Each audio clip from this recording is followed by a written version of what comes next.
The Northern Alliance threw all they had at the Taliban defences, and as Midan Shar was pummeled, its people fled. Troops caught out in the open desperately scrambled for cover, and more people just streamed out of the area. A commander signals to his troops to continue with the bombardment, and the tanks continued their shelling.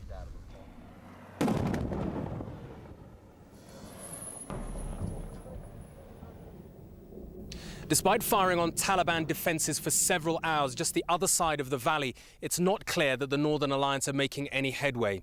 If anything, the Taliban positions seem to be holding, and they're also returning fire, several shells landing just in this area in the last hour or so.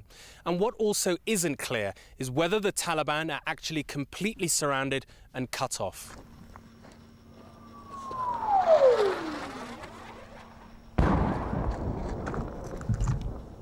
Even though we'd moved back for cover, the Taliban accurately targeted the Northern Alliance positions near us. The Taliban have been given several deadlines to surrender, but it's thought that there are many Arab and Pakistani militants amongst their ranks, and they fear the worst if captured. This Northern Alliance commander told me that his forces hadn't completely surrounded the several thousand-strong Taliban force. He said they had one supply route to the south which they could use to escape, but this would mean that they'd have to leave their heavy armor behind. The Northern Alliance have said that if the Taliban don't surrender tomorrow, they'll launch a full-scale attack. They've also asked for American airstrikes to break the deadlock, but this hasn't happened.